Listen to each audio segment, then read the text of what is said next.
YouTube real quick. Make sure this works. YouTube should be good.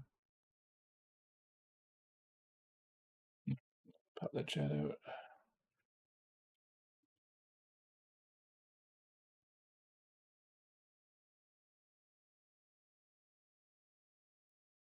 Let's get the audio back.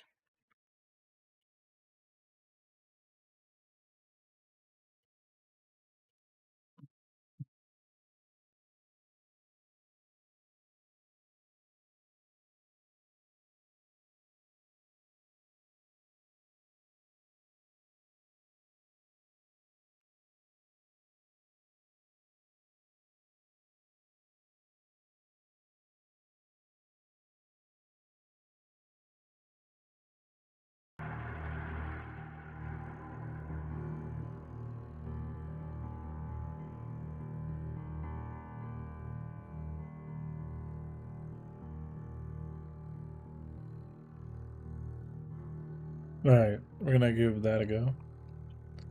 I'm hearing static, but I think it's on the aux line coming back into my own system.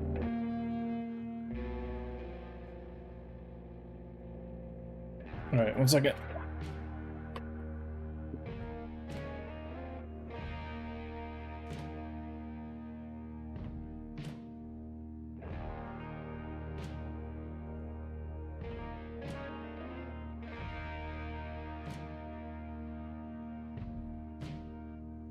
Alright, how's that, Dreams?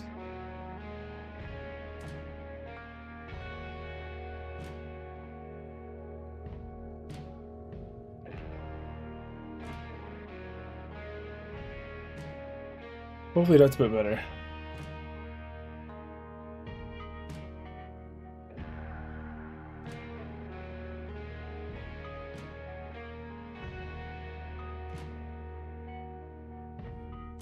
I don't think I have any alerts either. I'm ready to test that. Alright, let's see. What are we doing? Oh yeah, we need to make an authoritative teleport of some sorts.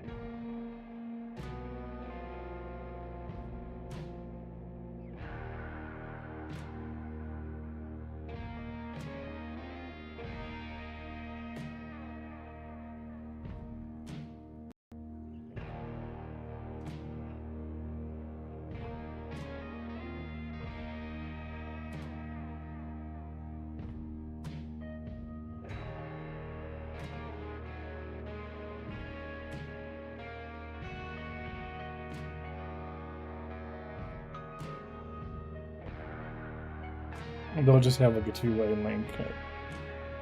What I need to do just initially is make sure the RPCs were only on the server. Hey, Dakota. To go from A to B, pretty much.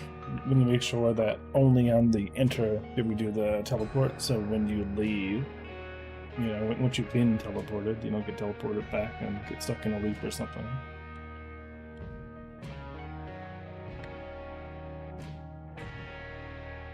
Kind of gotta break this down.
Let's do a cylinder.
Put another one over here.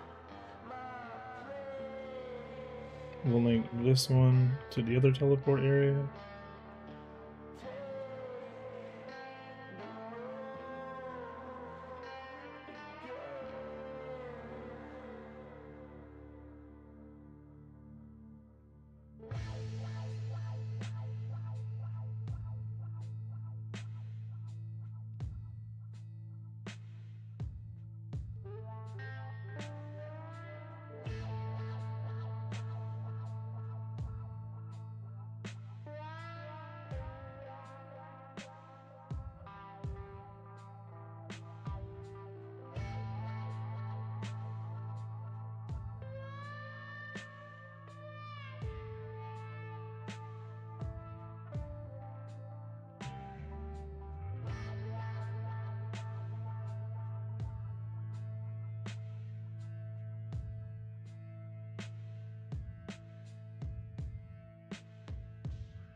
Alright, so that is only triggering on the server.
Hey, Bear Like Line, how's it going? I mean, it's going good for me.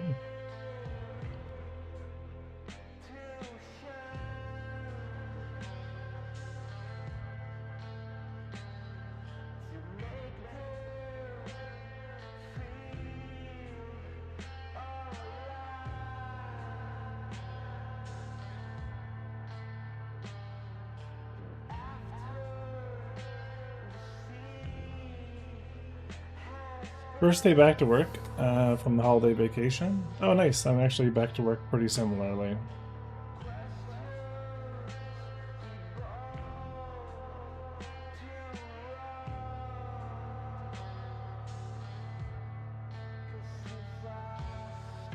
Anything new with the game lately? Not too much. I've been working on a lot of the...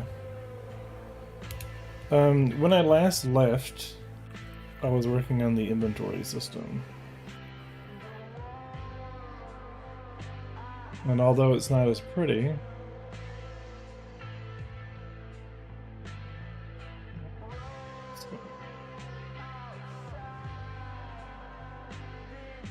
There was a bunch more refactoring you had to do with it. So it's not like perfect yet, but I wanted to kind of step back and work on something a bit more fresh. That's a blocker for the project. It's not an extreme blocker, but I never fully implemented my zone system that I originally wrote, and I wanted to refactor it before I kind of get it in there. This is what I was working on.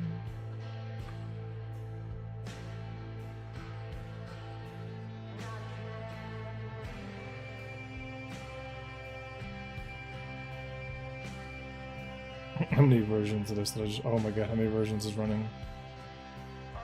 Oh, I think I had this set up to test 6 different versions. This is probably not going to end well. Alright, so I started working on a grenade system. Ignore the... You're on an ad, okay, cool.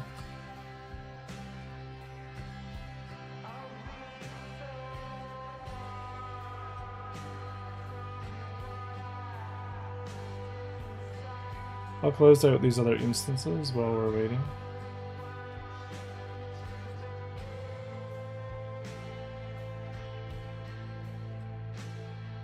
Let me know when you're done the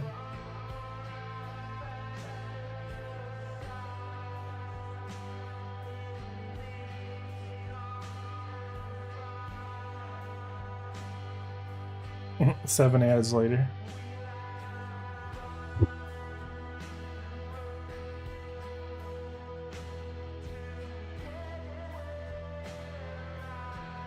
Back from the ad. Okay, I'll show you. So, a couple of things. It's a bit squirrely right now. But I was in the middle of getting grenades working. I wanted to do grenades from an effects perspective.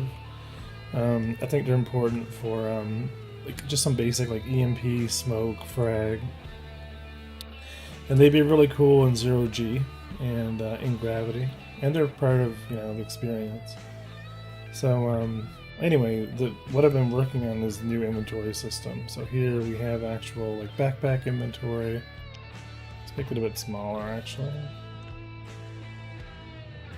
Just so it's a little bit easier to interact with on myself.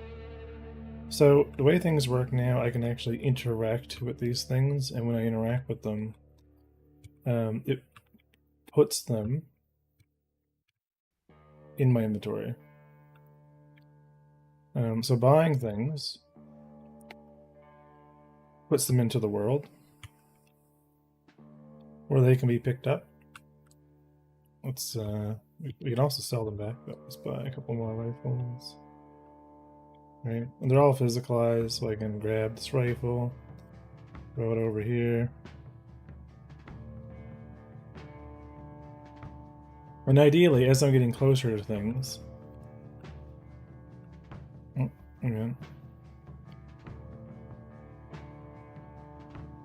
this out. So it's order by proximity, so I can actually start looting all of this stuff. Right? And it goes into my inventory. I'm actually picking all this stuff up. But check this out. I can actually go and spawn it into the world. But it needs to work for multiplayer, right? The physicalization. So I can actually just drop all this stuff. Right, and I can run around and just pick it all back up again. But I also need to be able to kind of come out of the slot, so if I unequip any of these things, or I equip them back into the slot, where I take my terminal and I drop the terminal on the ground. The idea is I should be able to go from the weapon to the physical world, and then back into the physical world, back into the weapon slot, right? And it has to do that with the world, but it's not like, you know, it seems a little bit impressive, but there's a lot of bugs with it right now. And the way like item slots are not really visualized, and you know, it's kind of unarmed is kind of a forced grenade right now. But anyway, I needed to finish the implementation of this on the networking side. But I was in the middle. I wrote a shader for it.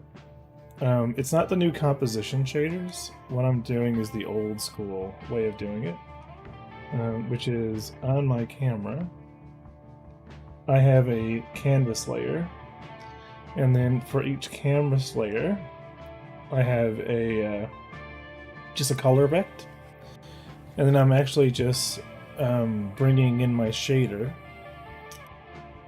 So here is my my lens flare that I ported over from Shader Toy, and I can share that with you because it's a direct port on the Discord. If you're in the Discord, let me go to Monolithic, and I will put that under. I don't know if I have a resources. Lens flare shader. And I think I can actually do GLSL.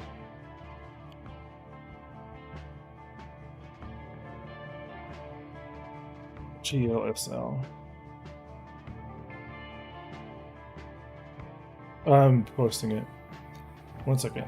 Oh, go to unforgivenspace.com. There we go. So that's modified from. The only thing, there's a cost. There's a few things. There's another one too that I'm working on. I don't know if you notice it, but when we are looking around, I have too many projects. But yeah, just go to is my bot running? Anyway, unforgivenspace.com should link you to the Discord, I think. Yes. That should do its thing. I'm waiting for a tracking. That should bring you to Discord. That's all that's there right now. Yeah, but there's another one too. It's a little bit costly.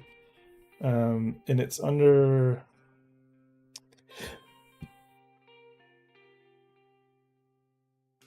this one. The visor. So this is a visor one that I'm working on, and this one will actually warp the plane to create the perceived effect of wearing a helmet, like wearing a visor, and that's one of the other ones that I've been working on, and that also comes from Shader Toy. And all the references. Shader Toy stuff is pretty cool. A lot of stuff. ChatGPT can port a lot of this stuff for you. Right? So this fisheye effect just kind of pulls the edges of the screen space towards you. And I think it does a pretty good job.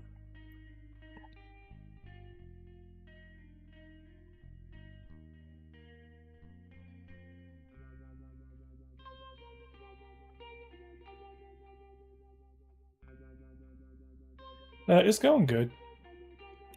It's slow because I started a new job. I left the school. It's really only the differences, right? It's only the differences that Godot. Yeah, I took on a more of a corporate role. So it's the same time, really. It's the same time as I'm spending at the school, but I've been really unable to kind of get into the game dev. just kind of adapting to it. A lot of AI stuff. But it'll give me enough resources to be able to hire an artist full time. That's my goal. That's my goal with it right now. I have about, I don't know, 12 months of debt that I have to kind of pay off from, you know, years of working at school, and then after that I'll be pretty good. I got the lens flare showing, but it's static. Oh, you have to feed into it a position. So what I do, so the properties or the parameters of the lens flare is sun position. So there's what you have to do. No, why sun position's a vector too? Oh, because it's sun position in screen space. Yeah, so what, let me just go to my camera. I'll just show you where I actually feed that in.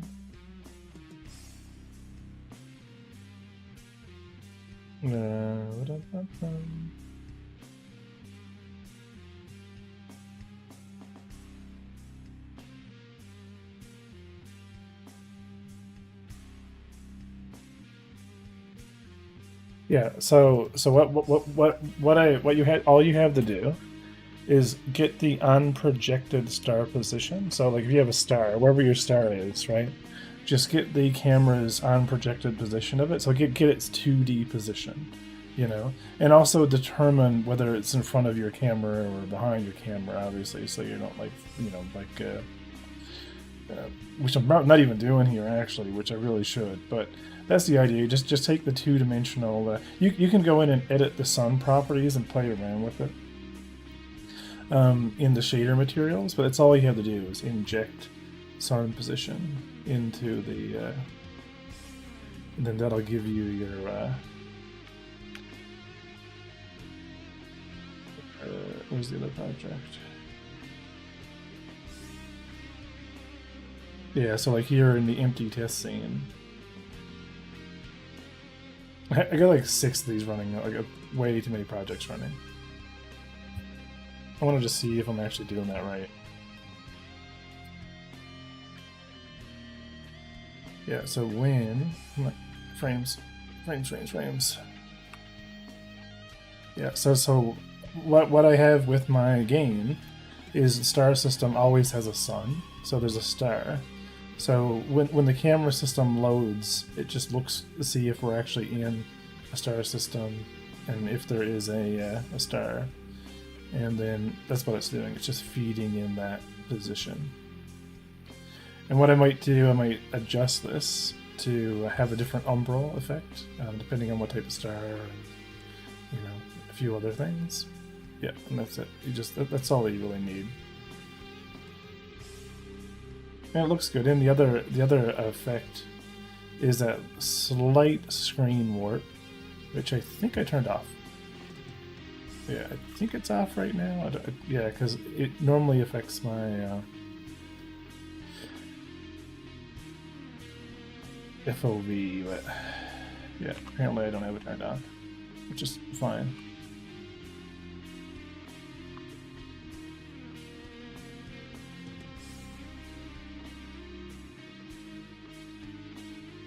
Yeah, so a lot of that stuff works, and I'm pretty happy with where I left it, I guess, before I took on the new job.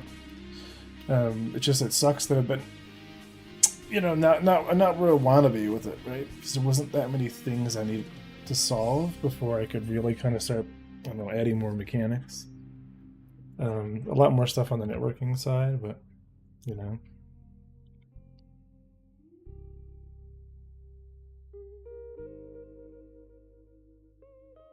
And welcome to the Discord.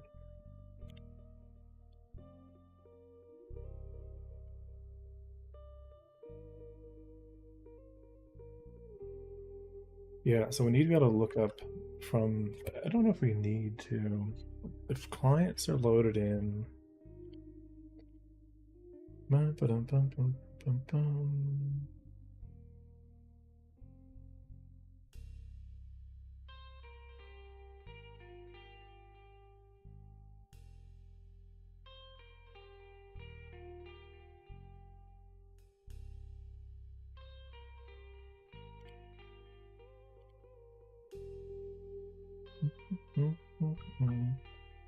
Yeah, so we are the server. So I do have a server.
Yeah, that sounds good.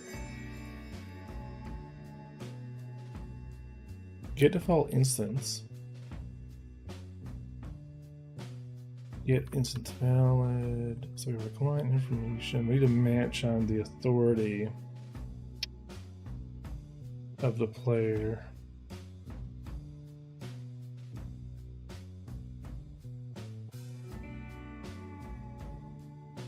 Oh man, rusty. Multiplayer.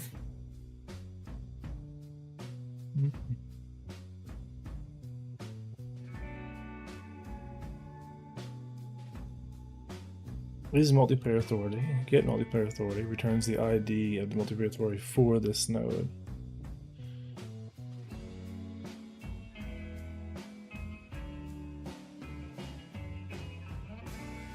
Let me just print the multiplayer authority because it should be owned by the client, and we can look the client up by that authority ID.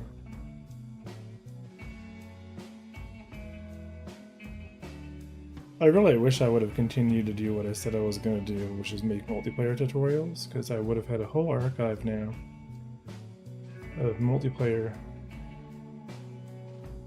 you know, little tricks and tips and stuff.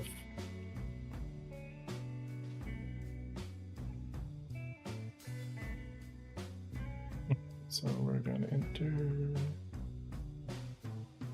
So we're saying 6103-44030, and that's on this client. So you're 1. Okay, so that's accurate. And then let's just go and compare to the client ID.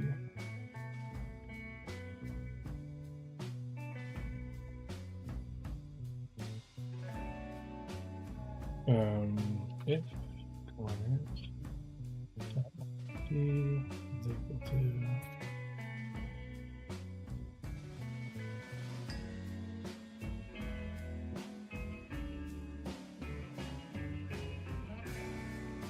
I don't know if I need a cached reference of this or anything, but I'm gonna just check.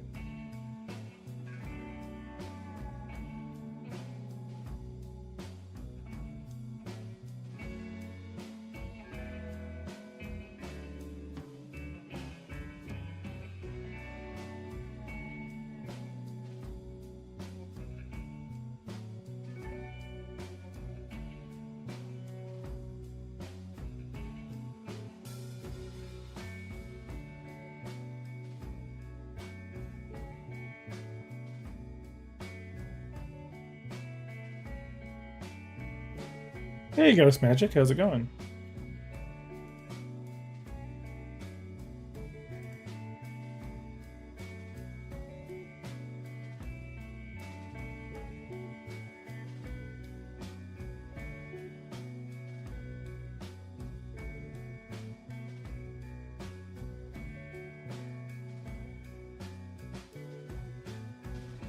Alright, so let's find the client.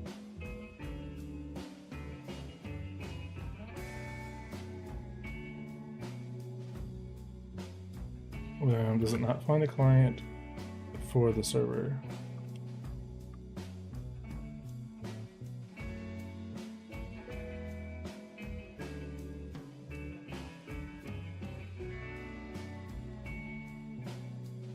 Probably not. Yeah, so we're not really adding. Would it not be better to store the clients as a dictionary ID client for lookups as well? I usually store important data in like 1 or 2 dictionaries. Yeah, in the main game, they're in an actual game manager or a network manager. And for the time being, for this test that I whipped up earlier today, I'm just keeping them in a static list. And that's mostly the client information and not the clients themselves. I'll probably, all of this is just fresh. Because the zone system before didn't even have multiplayer at all. So I wanted to be like, okay, let's bring over my player. Let's bring over the test ship.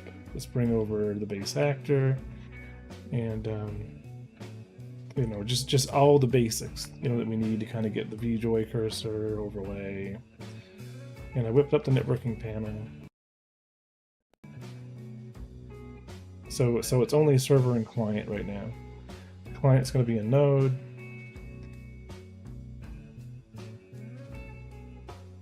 I don't even know why I'm grabbing ID here. Oh, because we're setting it.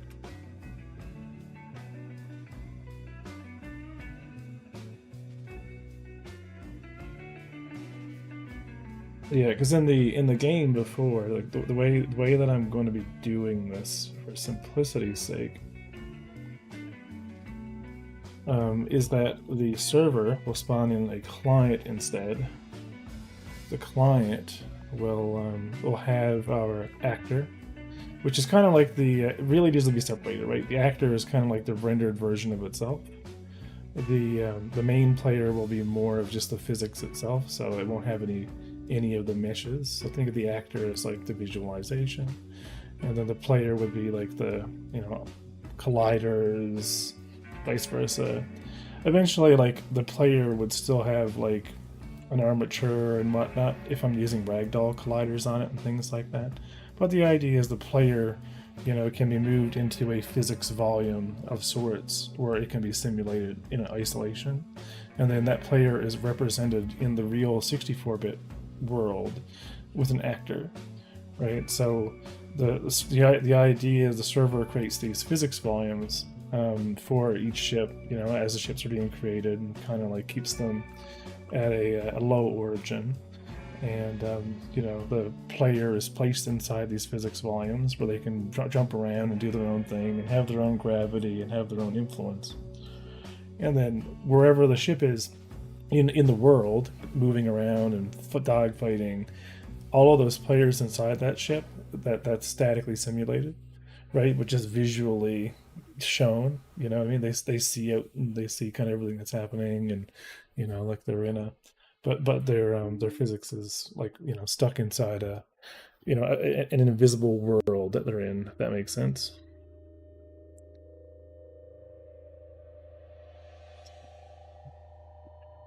How's it going, Uniform?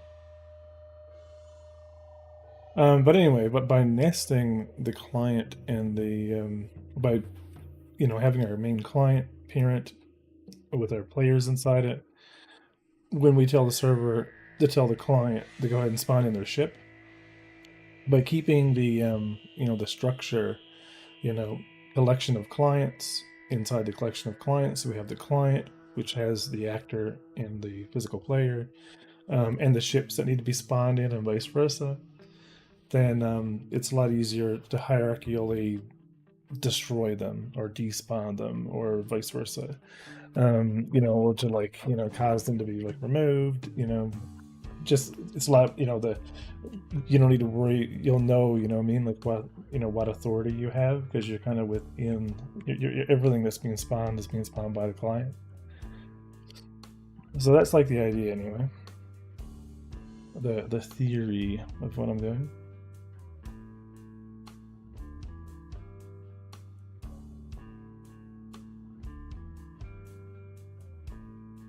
And this way I can kind of pre-prep some of this stuff. Ideally, the client will dynamically spawn these in from their own scene references and reconfigure them like we would normally. You got attacked last night, data running in Pyro.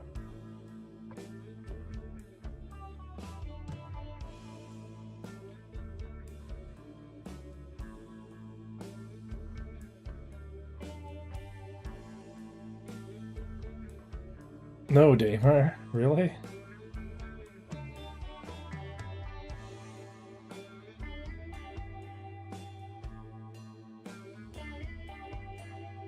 Yeah, I wonder even in this example why I never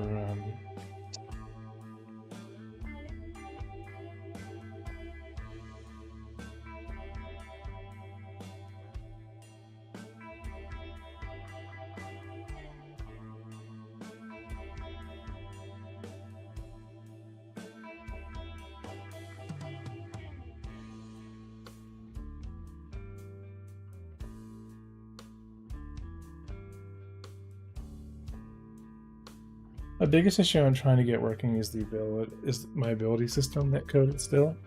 That's where I left too. I'm kind of like totally swirling right now in working on this because my inventory system is only 60% done.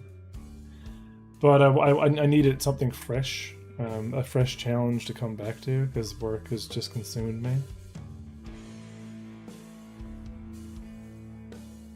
Yeah, somebody do host game. So I completely rewrote my inventory. Holy crap, it's beautiful. Nice.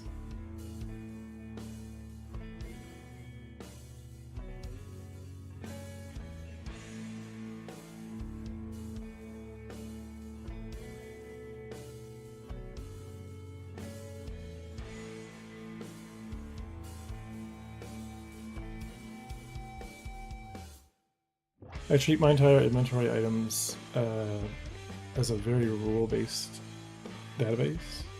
Cool.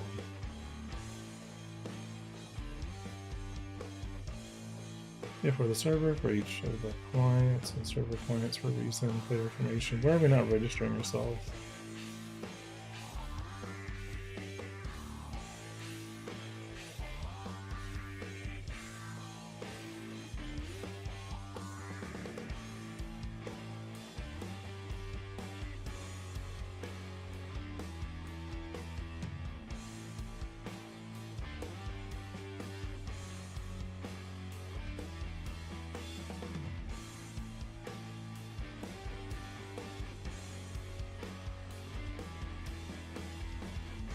I was leaving Daymar, got attacked by two Cutlass Blues with interdictors, and then they stopped after me and demanded 75,000 to be let go, but killed me on foot before I could respawn.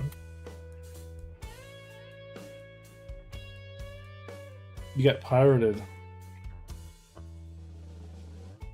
Yeah, I don't know if I would use the groups. Groups make sense for players if you want to quickly be able to look up other players.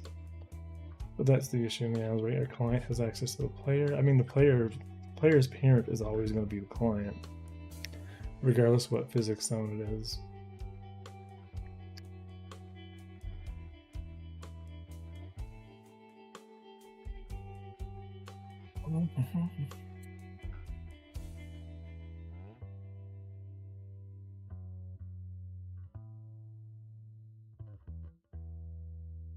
Hey, how's it going, David?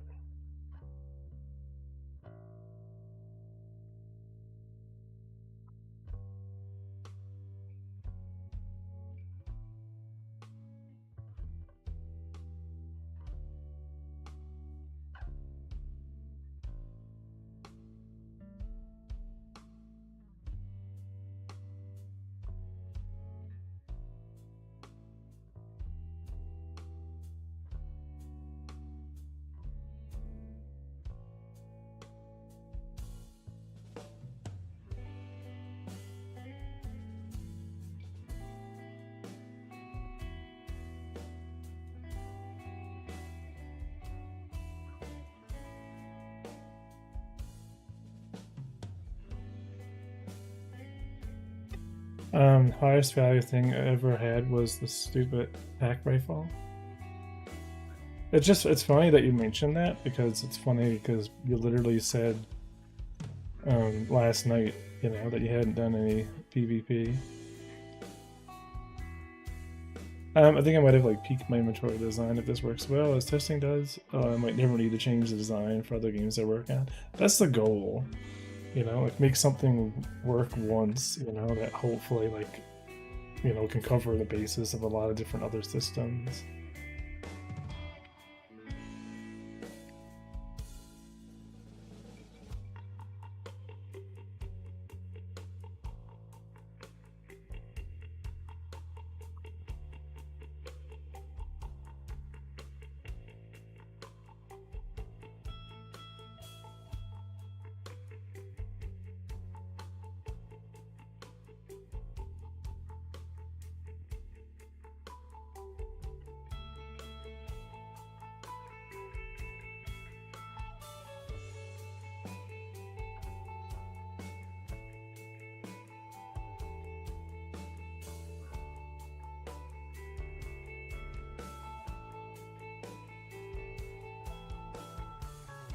That's how they make AAA games nowadays.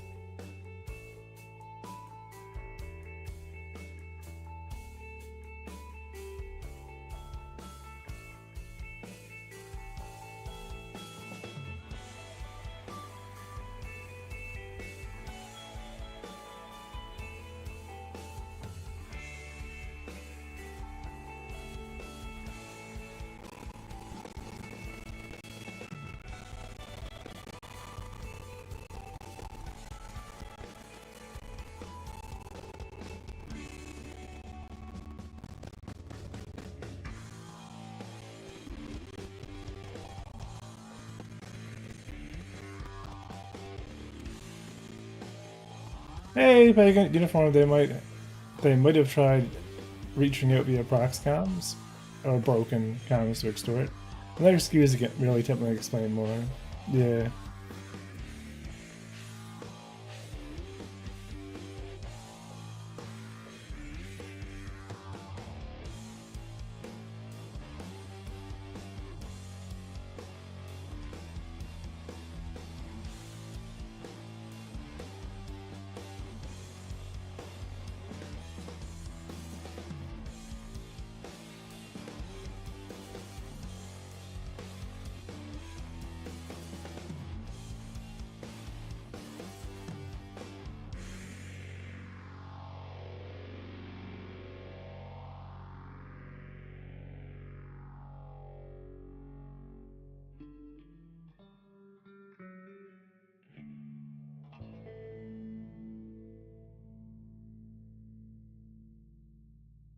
Why to move? Yeah, that should actually work.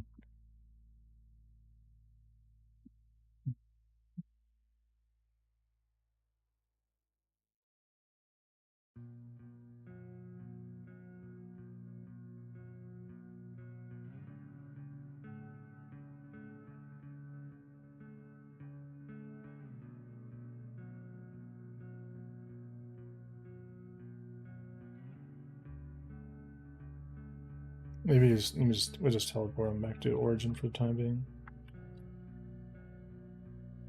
Because I don't want the other one to kind of mess up.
This is probably going to teleport me back and forth, back and forth, and back and forth, but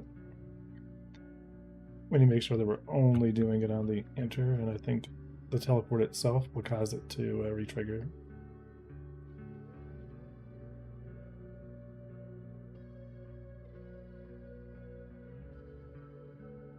Yeah. So we need a cooldown. Why is Grok not writing this for you while you, I use Chat GPT for a lot of this stuff and it works really well. I can already kind of predict how this is going to go.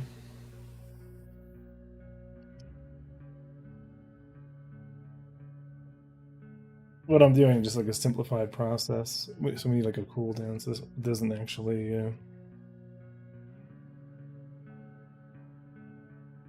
and because the player authority is going to be accurate to the client, we can pretty much just assume we don't need to actually get the, we don't really need this player ID to be cached. You can just grab it.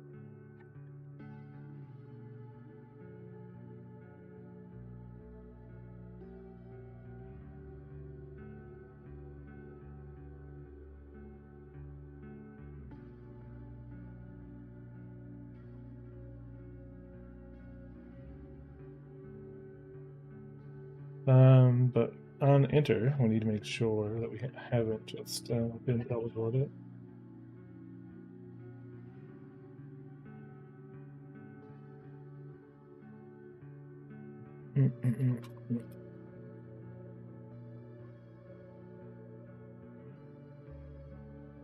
We could do a list of recently teleported NPCs, or we could just make the player itself have a cooldown. Need to make another coffee.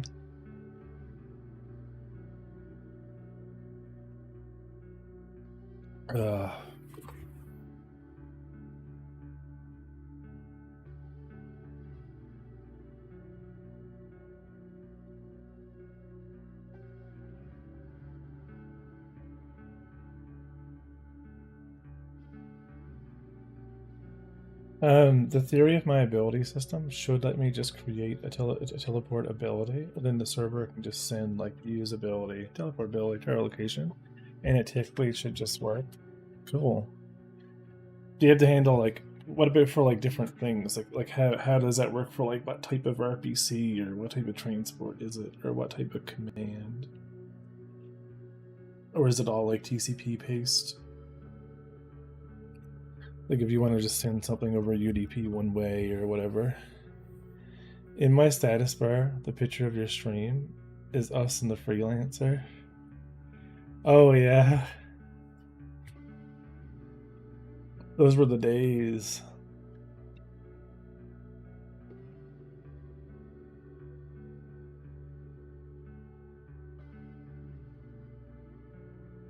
Because the server is only doing it, we could just have a server property on it.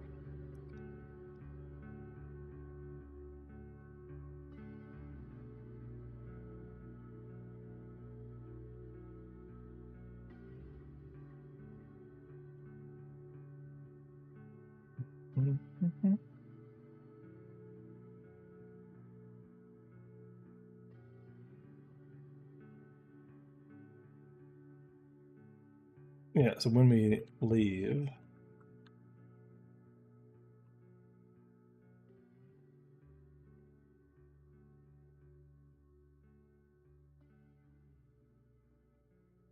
it's basically just TCP. I think it'll require like 6 bytes target location. I'm not sure if I need to do like lookups.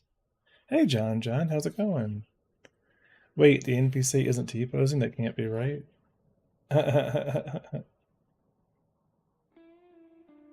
I don't know. SC NPCs haven't T-posed in a very long time.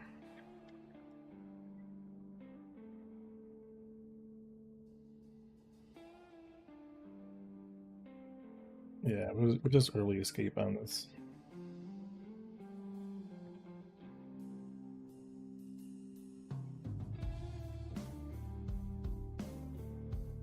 Only doing crap if we are the server anyway. There are no other edge cases. Canada's about to be free. Oh yeah. Yeah.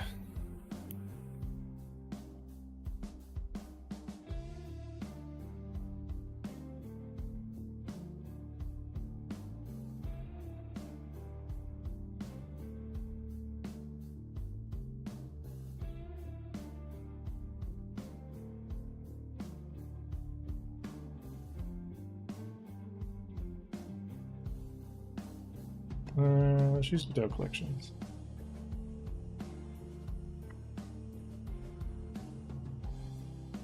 Are you working on your game full time? I had to pick a new job.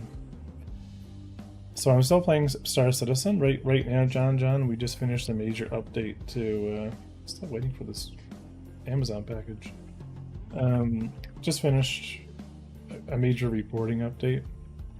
So we're actually working on now. I'll log in. So I just finished adding all the pyro stuff. So these are all the new pyro locations. And then we have a new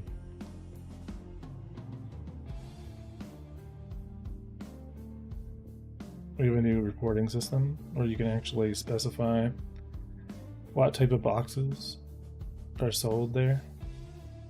what the buy is. So I'm trying to refresh it for for this patch. And even here on the star map, I'm gonna add the pyro system,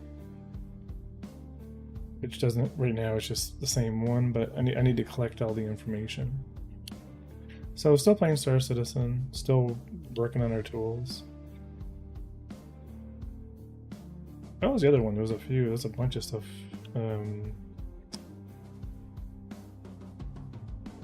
Yeah, the box sizes, history. It was something else.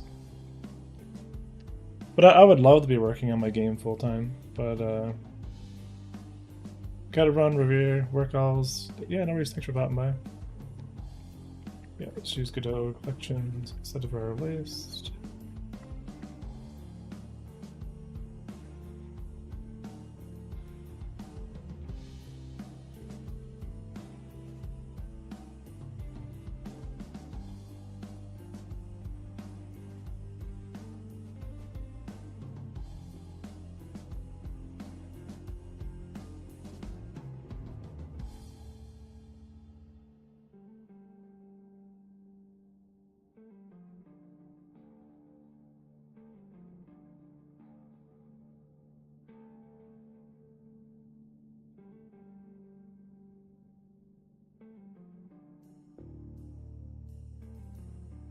Need to find publisher investors eventually. Yeah, I was hoping for things to be more visually, like move, more vertical slicey.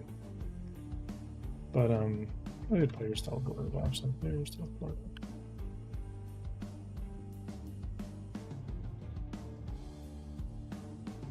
In other words, the second we do a teleport, because it's just going to be a server list. Then you have an actual. Then you have to actually deliver a product. That would be a plan. They could give you like 2 or 3 years working on it full time. Depends on their cut, right? And it depends on like what they have to offer. What was your last message? Brad, wait, when you logged into the website? What? You logged into the website. Look you back to where you were when you clicked logged in. I fixed that earlier. I didn't push it live, but I actually fixed the cookies thing. Rav is like the Empress Roberts. It'll never be good enough. No, it's fine. It just needs to be working. I just care about getting the systems in the game. I want to start playing again, but there's always game-breaking bugs, and I want to spend my time doing the suffering with issues. I know, John, it's still like that. It's a lot better. Like, Star Citizen's much better now. It's like just there's always new bugs, right? There's new features, new bugs, new. Yeah, so we're gonna have this player teleported. This will be a local server-only list of teleported players. So when we enter and we go to trigger, then we're going to teleport the player. Yeah, we'll be network players. We'll add the reference to them. I'm still waiting to learn orbital mechanics. 100% focus on MVP. Minimum viable product. Yeah. I mean, that's what Unforgiven Systems is all about, just kind of building things up to get working, so that I know I can just, I would like to be at a point where I can just push the art, where I know it's only art and content, like, fleshing out the ships, fleshing out the item components, fleshing out the landing locations, right? Where I don't have to worry too much about, the what ifs. Just sell ships. Oh god. You'll be funded in no time. Then we had the balance 5,000 chips.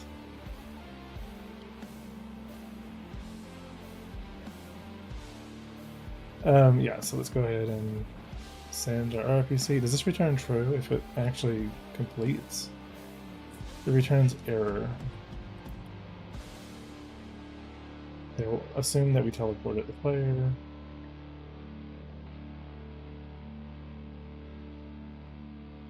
Teleported. Add our player. And then that's technical depth for beta. You don't balance in alpha. That's technical depth for beta. Balance. I mean, still. Oh, you got food? Okay, cool. I'm gonna take a break here in just a bit.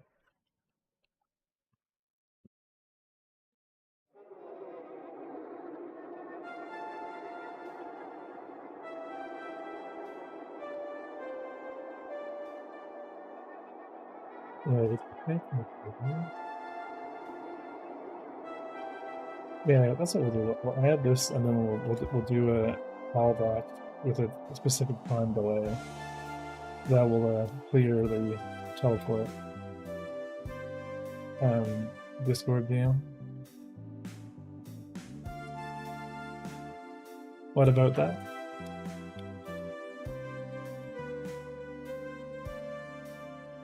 What if you wanted a fun and just sell bigger ships with more weapon hard points? Uniform, I don't understand what you're listening to me.